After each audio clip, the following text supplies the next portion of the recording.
for living Lughna. Anyway, I think we're live now. So hi, Julie. I know we Hello.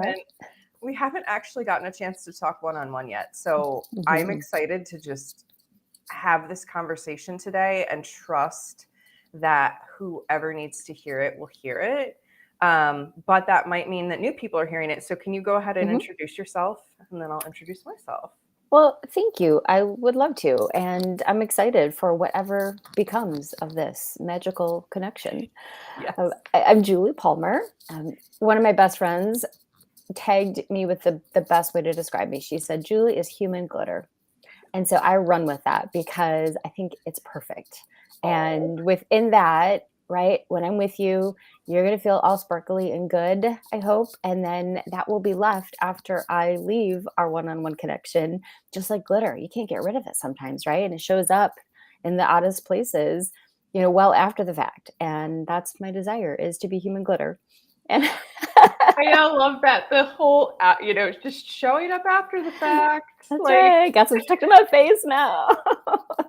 That is so funny because a lot of my clients have described themselves as having a pocket Safrianna. Like they'll just cue into my voice, like on their shoulder or in their pocket, being like, "Hey, you got this!" Like, nice. So that feels glitter-like. Yeah, I like that. And yeah, so you are just like trying to make the world a shinier, glitterier, happier place for everyone. Yes. And within that also resides a powerful, powerful voice of truth and inclusion and justice and some sacred rage, because that's all part of who I am. And I won't deny it. I am me completely. And I am never, ever going to apologize. I'm too old to apologize for who I am because I love myself. I am so glad to hear that, because so many people can't say that. So okay, lots of threads I want to follow. I'm Safrianna Lughna. I'm the queer spirit guide, quantum creatrix, divine channel, intuitive healer, all that good stuff. I'm me, and similar to Julie, my word for 2023 was shine, because I'm trying to bring light. I too have been described as having a glittery personality, but I wouldn't say that I am the glitter. I'm more the bridge. I kind of help people in really short leaps kind of get from point A to point B, rather than doing like really long-term work or anything like that. I'm kind of stepping away from my long-term work because people get too attached to my wisdom when I'm like, no, I want you to have your wisdom. So yeah, like tell me, I want to follow the rage. Tell me a little bit more about that, because there's so much collectively happening right now that brings up anger and rage, right? These big boundary violations collectively. So how do you work with rage? I have danced with it in some very interesting ways of late, and not all have been healthy. I realized a few weeks ago that I was becoming really stuck because I wasn't doing enough to move through it, to have the experience and then let it pass. It was building up because I care deeply about what's happening in Ukraine. I have since the day that Russia invaded. I care deeply for the women and the men seeking freedom in Iran. I care epically for what's happening here in our nation. And none of that actually even, as huge as that is, what's happening personally in my life right now. I mean, you saw some of that last night. That is consuming me right now, because I am a woman, I'm a mother, right? I am biologically, my DNA, all of that is tuned to protect the ones I love most of all. And human glitter, yes. But when I feel that those I love are in danger, that boundaries have been obliterated, that is where the sacred rage comes in. Yes. Right? Some have called it mama bear, right? warrior battle goddess mode, you know, Yep.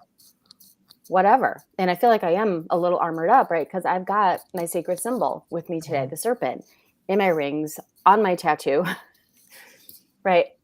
It is something that nourishes me and reminds me that I don't have to apologize for this anger, because it is not fear-based in terms of, oh, I don't believe the same thing as you, and so I must go and be angry and try to erase you. No, somebody is fucking with my family, Right.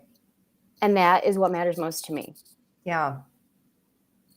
Yeah, that is such an important point about, you're this human glitter, right? We can be the love and light in the world, and that should not bar us from our access to anger, to rage, to our boundaries, to what there's so much spiritual bypassing Yeah. in the healing world, and I'm seeing a lot more people talking about this now. I left, well, I was sort of kicked out of a spiritual community years and years ago because I started to speak up about the negativity and the hurt that was happening in it. Yes.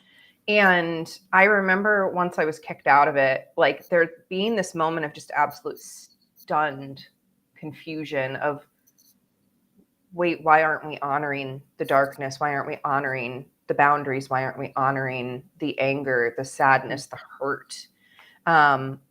Those emotions are so important because they're a guidance system when we're able to tune into it properly, right? When it's not hijacking us and we're just able to be in it. Like, it's such an important guidance system for everything towards our highest good. And if you were without this rage based on what's going on in your life right now, you'd have no defenses. Right. You'd just be letting it happen to you. And I don't believe in just letting things happen to us. No. And once we achieve, I'll speak personally, once I achieved a contextual shift where I recognize the difference between just responding to what is showing up in my life versus focusing on my ability to choose how I respond and to take action based on those choices, I become the architect of my life. I am the conductor of the orchestra in my life, right? And so I'm no longer simply,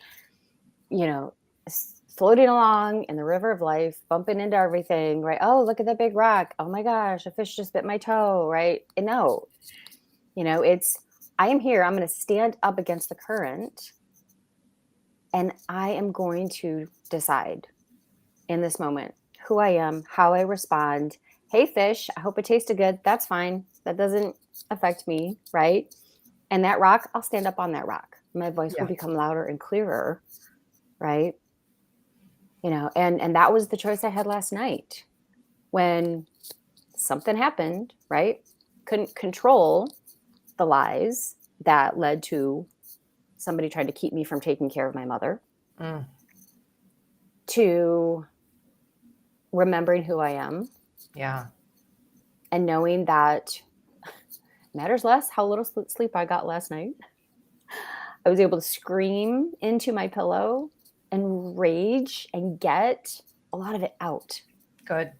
Right? It's so necessary. So necessary. Because if it stays in here, right, that's where dis-ease. Yeah. See from, right? That is the root of so much that we don't want in our lives. And wow, how do we really connect with that truth? Right? Yes. Oof. Ugh. And I titled this episode the power of being, just because I know that we're both very aligned with being in our feelings. Like, again, there's a difference between being hijacked by and being able to process, to be able to feel, to be able to pause in it. Because when we try to avoid, when we try to shove it all down, it becomes the disease. It becomes literally, our body is keeping the score constantly. I kind of just said in the chat, I've come across the conductor metaphor in lots of therapy practices that integrate aspects of us, like IFS. Yeah, like I love the conductor metaphor too, because as a creatrix, that's actually a metaphor for the creatrix, is that we're literally at the front of the train and we're kind of like seeing the timelines that are coming down in the possible splits. And we're trying to get the collective on the timeline that's the healthiest and most aligned. But our personal train too, right? Like there's this collective journey, but then we all have our own personal journey that we are the conductor of, and we can end up giving that power away to others when we're trapped in societal systems. Absolutely. The moment we step into victim, we let go of our power. Now it's still within us too, right? It's not like it's gone and out there and right, and I have to get it back. It's no, I'm believing this lie that disconnects me from my power. That's how I look at it, right? And and in the moments where something triggers that rage, it is still okay to have the experience and then to get back to what we know about who we truly are. Yeah. Oh, I just reminded me, you were talking about orchestra conducting and I'm talking about train conducting, and it's all the same. They're all the same. Yeah. It's all this. Yeah. It's orchestrating. It's determining our path for our highest good. And like, if you weren't able to process this rage that you're experiencing from your boundaries, your sacred boundaries being violated, again, like you would be so disempowered and in that victim mentality. And I think all of us exist in that victim mentality up to a point. And it's when we recognize that, and when we truly recognize and again step into being, like, I'm going to be with my emotions, I'm going to sit with them instead of feeling like I'm at their whim or whatever. By the way, I'm like working through some big collective throat chakra stuff right now for the collective. I feel like, because as we're talking, I'm just like feeling this energy here. I don't know if you're feeling that too. Oh yeah. Right there, babe, right there. I'm like, thank God I brought this tea up. Yeah, like we have become so terrified to have our inner experience. I'm leaving the trauma therapy world, but I used to work with a lot of people who had like complex dissociative disorders, and I would work with them through this workbook that would talk about the phobia of inner experience. Ooh, literally this like we're afraid to look at our inner experience because society's like prepped us to ignore it, and spiritual bypassing and whatnot, right? Like, just go to the high vibe, you're supposed to be joyful all the time, and that's totally not true, and in fact has the opposite impact on us. Yeah, if this was a podcast about our businesses, right, I'd be talking about being the retreat goddess and how much I love curating retreats and travel experiences for people. And, oh, I love my work and it's a joy to wake up in the morning. I'm not feeling it today. I could not do that. So thank you. Thank you. Yes. But this gets to be a space where I can show up with the rage, but still with the gratitude, with everything that is feeling really good right now, and the support from the people who know me. And I don't have to convince them of anything. I can just say, hey, things really suck right now. Yes. I mean, and I'm reaching out. Exactly. I think that there's this really interesting divide I'm seeing right now in the world in general, but especially in like, I'm sure you're interfacing with it because we've overlapped in some business spaces. That's how we came upon each other. There's this great divide happening that I'm witnessing right now, where there's like this one group that's like, your business needs to be this pristine entity, untouched by human emotion. And then there's this other, like, no, we're humans and our businesses are extensions of us. And when we love our work, it's great. Yeah. And loving our work doesn't void the rest of the bullshit in our life that's happening and the stuff in society that's happening and all of that. And I personally think it's so important that we come together as just fellow human beings, whether we're business owners or not, to have these kinds of conversations.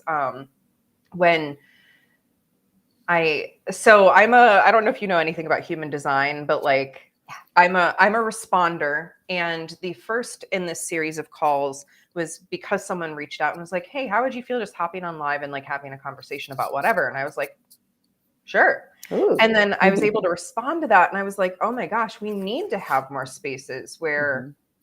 we get together and talk." Because, Ikenna and I have a podcast for Living Luna. And this season, our first season was all talking about social issues and it was just the two of us. And then the second season that we're on currently has been bringing business owners in.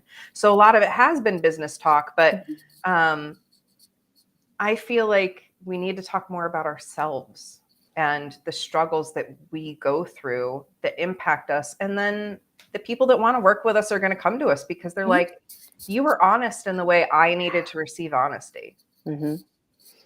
Absolutely. And I was just in a conversation with a dear friend yesterday about how we attract all the right people because they see something within us that they connect with, that reminds them of themselves, whether it is, working through healing in a certain way, right? And being able to offer our wisdom because of that, right? Or a desire to travel and connect intimately through beautiful retreats where we're going to do some work, right? There's a transformational piece to everything I do.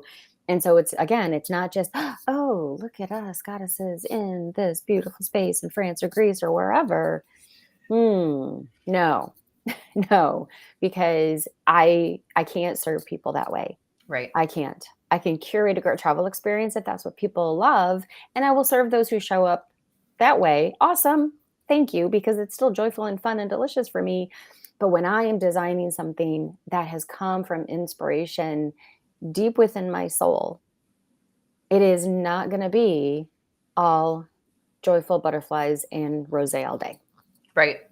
Nope.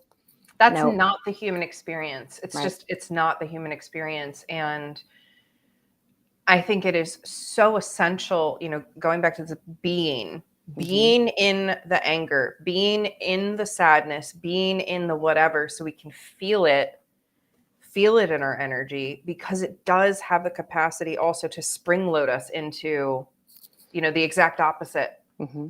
Right? Like you standing in this rage right now, and you're welcome to share as much or as little of what's going on as you want, but you're standing in this rage, this mama bear rage of protecting your family from lies and just a lot of toxicity.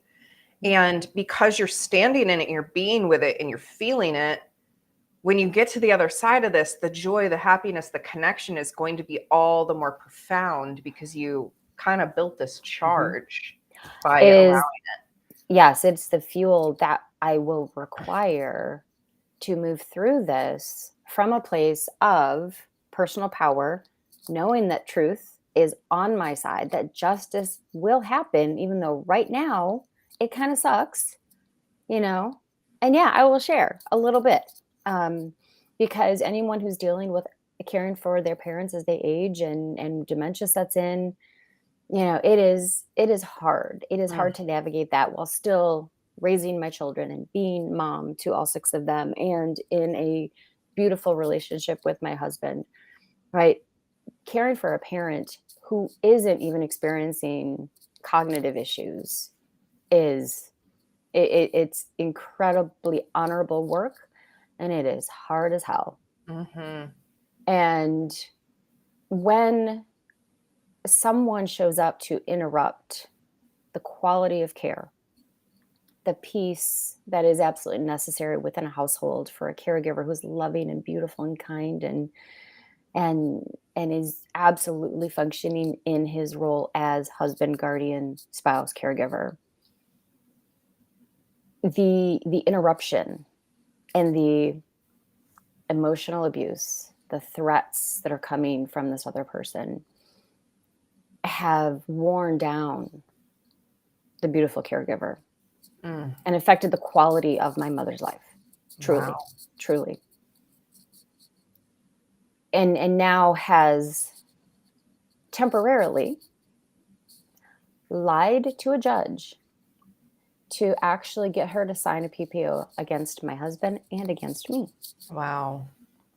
Like, this is top rate bullshit Yeah, of epic proportions. it And is. and because this person is staying at their house without their blessing, eviction is in process as we speak. It's a long process, though. I hate that. It is. This has effectively cut off, not effective, this has cut off my parents from the support they require from us. We are the ones that the caregiver calls when things are going sideways fast, Right. when the caregiver doesn't feel safe in their own home. Yeah. And so it's a classic abuse cycle where the abuser wants to completely isolate the victim from all forms of support. Mm-hmm. And I guess the judge, who I voted for, by the way, I will just always put that in there.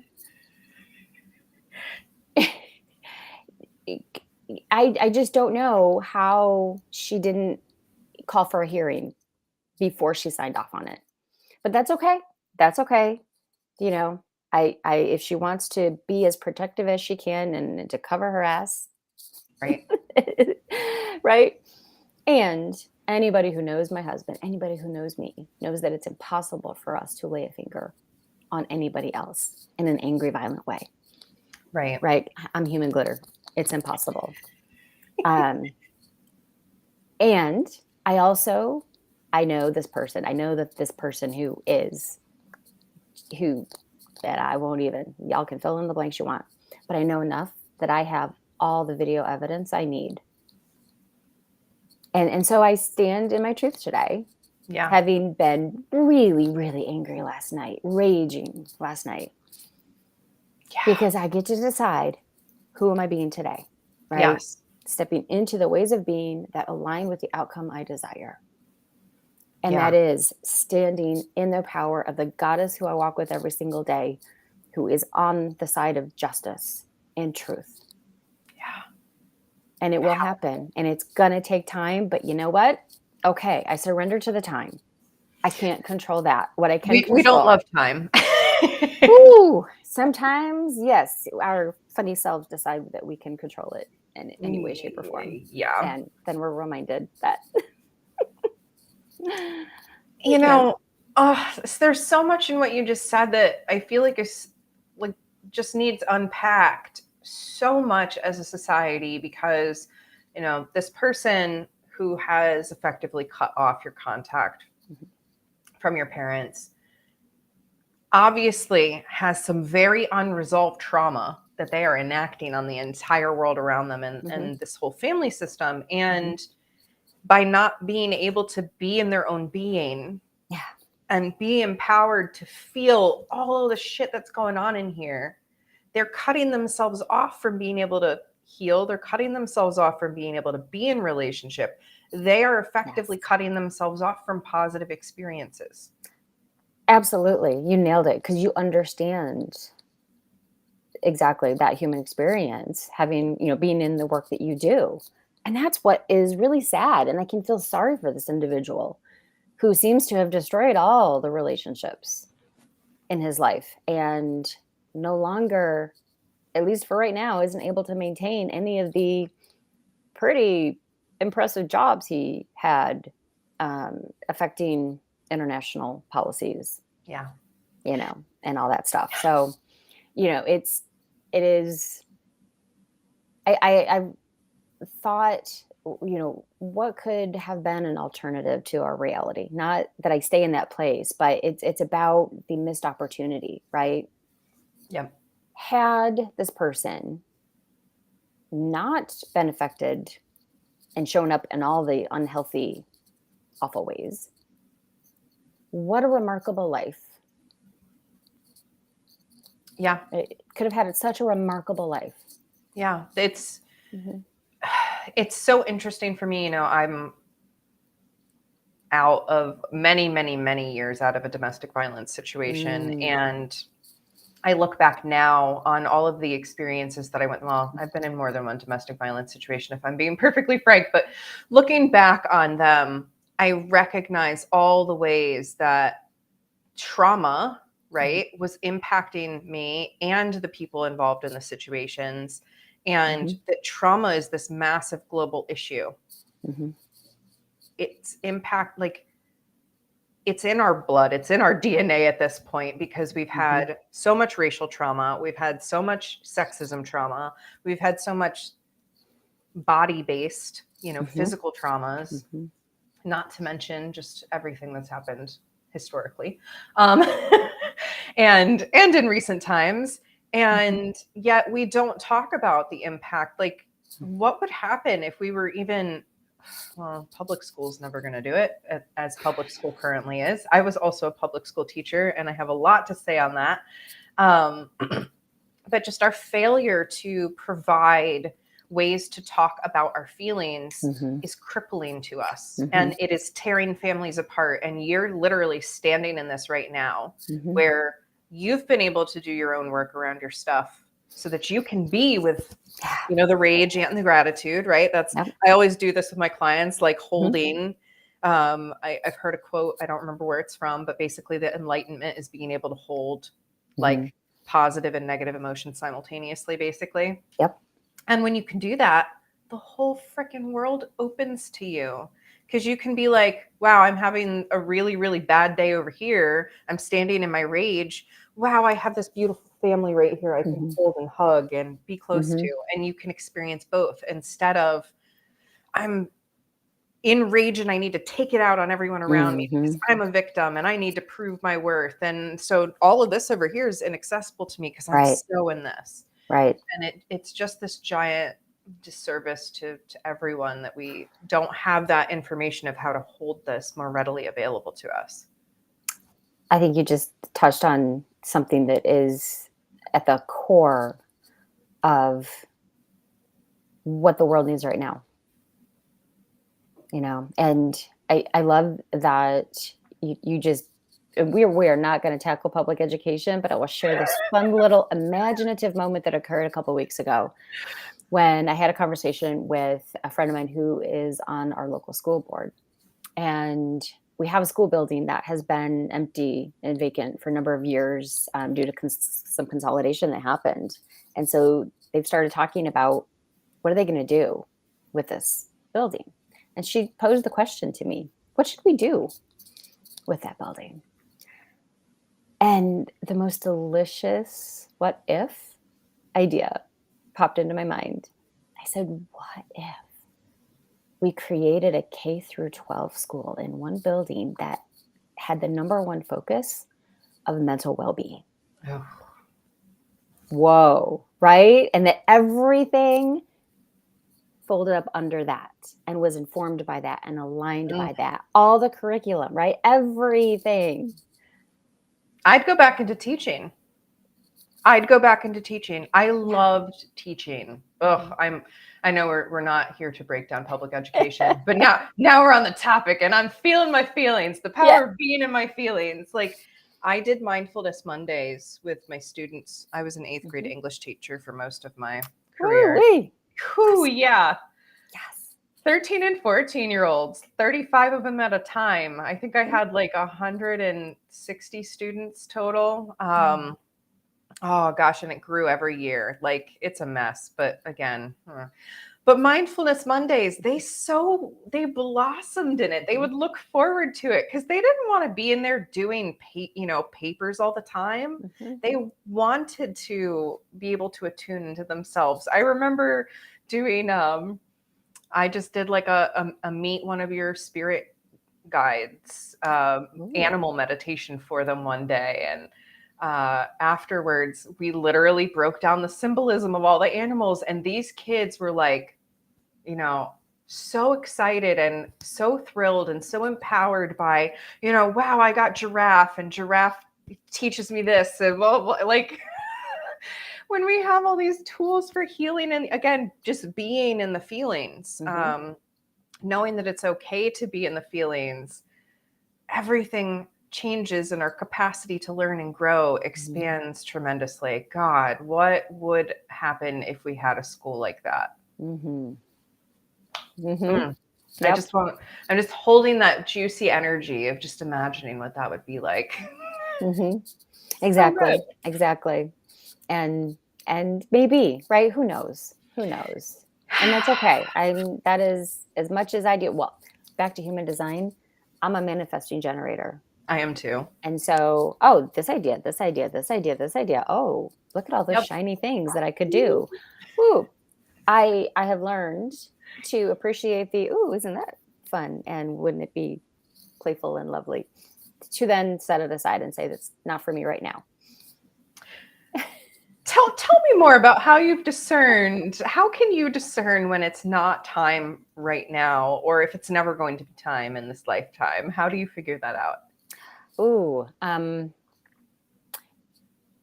because I know myself, and I know that my body is my source of absolute truth.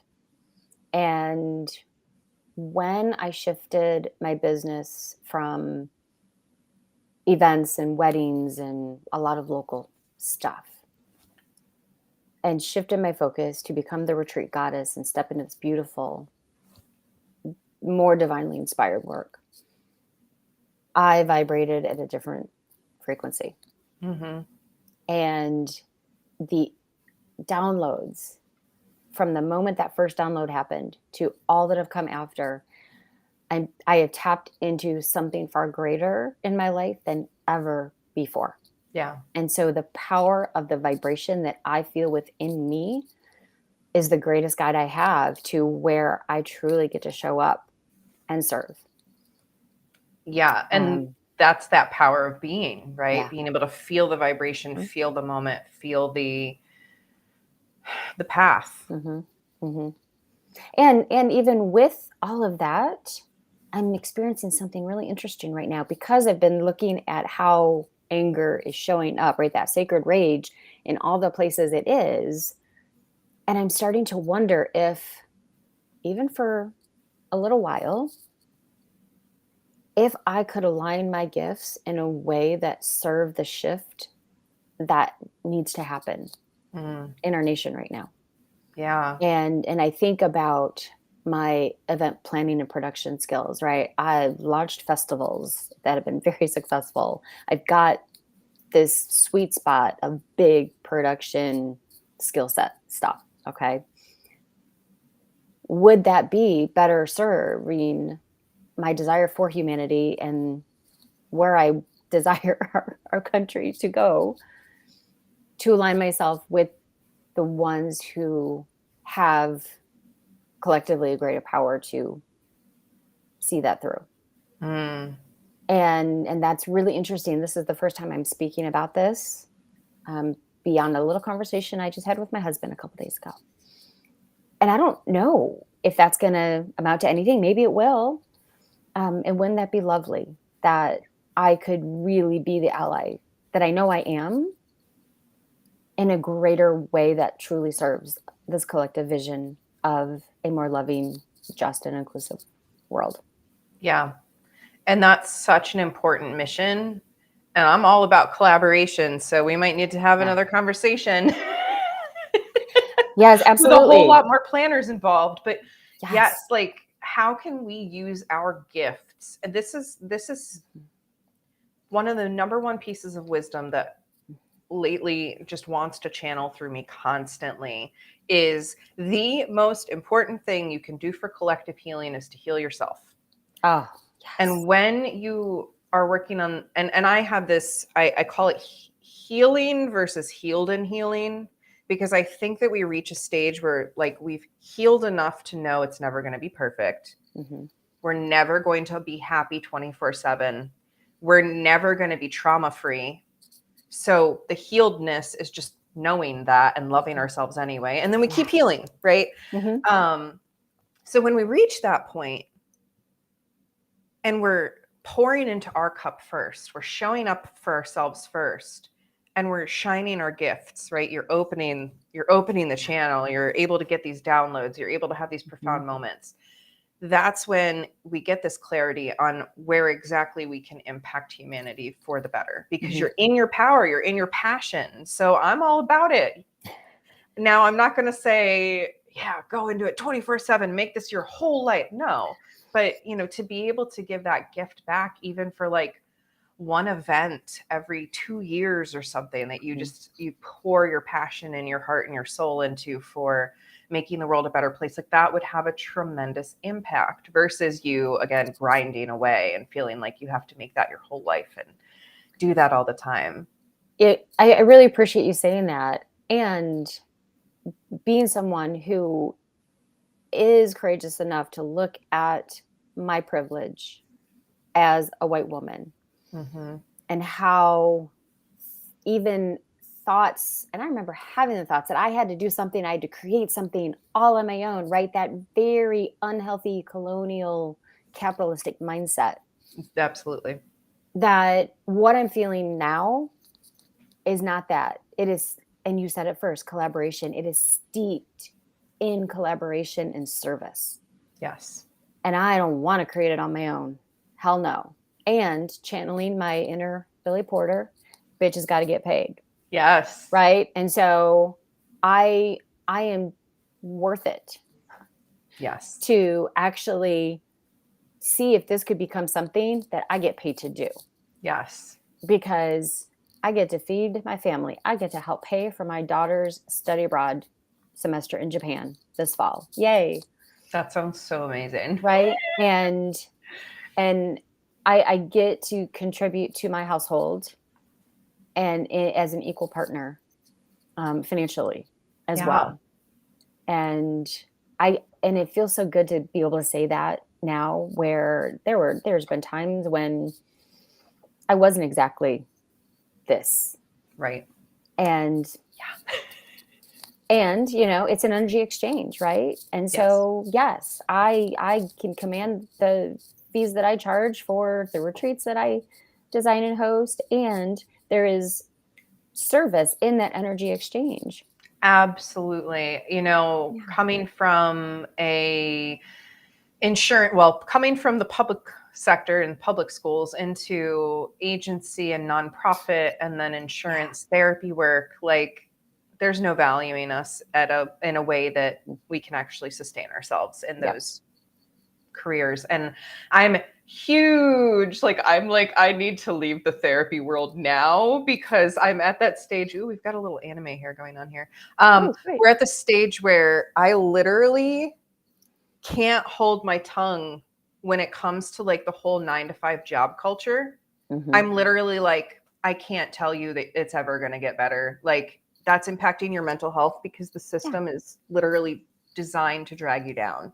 Absolutely. And I'm like, okay, we're going into the coaching space now because, the mental, how am I supposed to show up as a medical provider when I am able to recognize that all of the source of the disease, the dis-ease, the mental health diagnosis is literally just a product of being stuck in a system that is disempowering anybody that's not, a millionaire. Yeah. Yeah.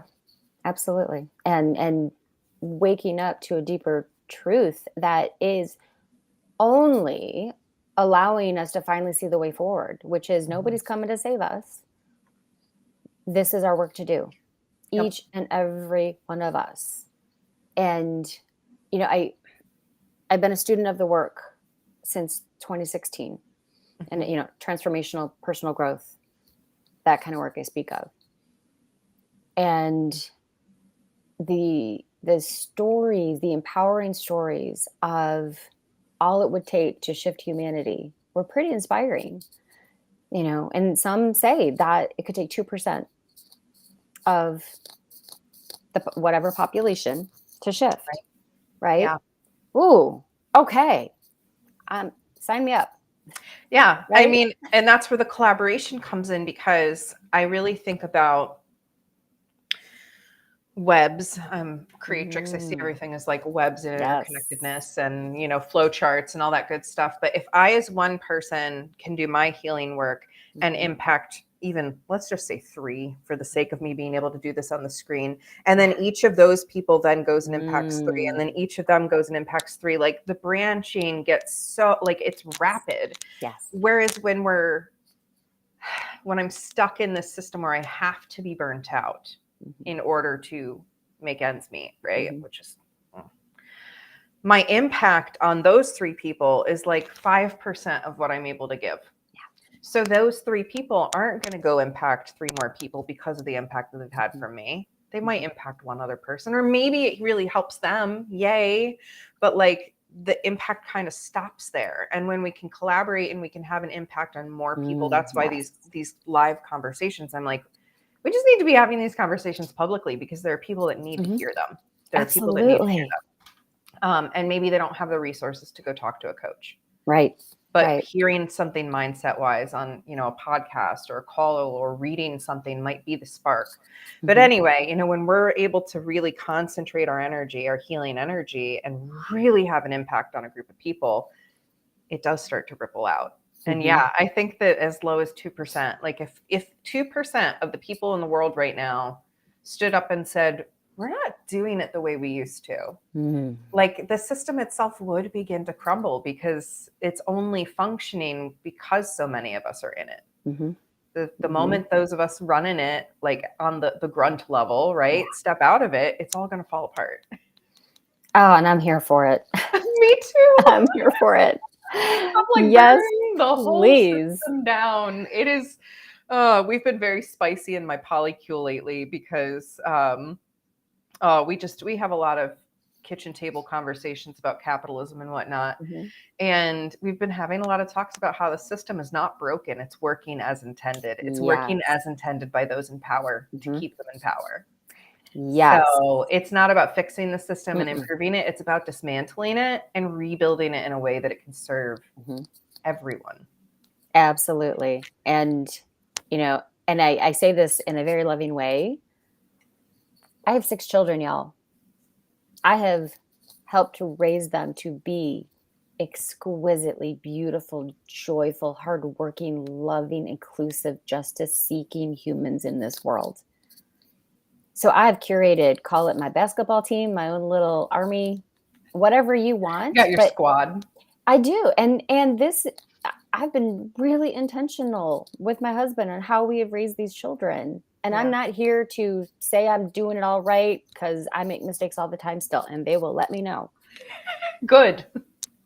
And I celebrate the exquisiteness of each and every one of them. And I see them every day showing up in all the ways that make this world a better place. Yeah. And that is my secret weapon more than anything else. And the partners they're choosing, right? Because I have more adult children than minor children at this point. And that is where I'm seeing that ripple just flow. Yeah. And I couldn't be more grateful, more proud, more joyful. And to be able to experience that right now is just so beautiful. And it buoys me in these troubled times. And especially dealing with somebody who that could not ever conceive of the beauty of a truly loving, deeply connected relationship. Yeah. I've got that in spades. And it is sad that other person will never know. Bingo. And that was huge in my own healing work, is being able to shift from that victim mentality to, wow, that person is so lacking love for themselves and they can't receive it from anyone else because they're completely blocked off and they're pushing everyone else away. How sad. That's right. Sad. The ego that's driving that bus is never going to connect that person to healing and connection. Yeah. Unless something tremendous within them shifts, which we can hope and pray for, while standing in our boundaries of not allowing them into our space. Yep, absolutely. And my dear dad, before he passed, when same person was being a little shit, said, well, this could be enough for them to have that shift. They either will or they won't. And it's completely up to them. Yep. And they didn't take the shift, it sounds like. So sad for them. Sad right? for them. And I'm still going to source joy every day. I still get to connect deeply, authentically with you today. Right? I still get to be me. I still right back to being this, right? I Yep. still get to choose how I'm showing up in this world. Yes. The power of being. Hmm. So I think that is a great place to leave this conversation. I hope that this was helpful for some people today. I saw some live comments coming in. Carrie said, "Thank you for doing this and sharing." And yeah, these are such important conversations to just have and keep having. And thank you for showing up authentically as you, and embracing the duality of human existence. Because when we do that, human existence can be something joyful finally. Joyful and oh so delicious. Yes. Well, thank you for those of us who joined us live or who catch the replay. Thank you so much, Julie, for joining me. It was so good to finally actually get to talk to you one-on-one, and I know that this is just the beginning. Oh, yes, it is. And I appreciate you so much, Safrianna. Thank you. Thank you. Absolutely. All right. Bye for now.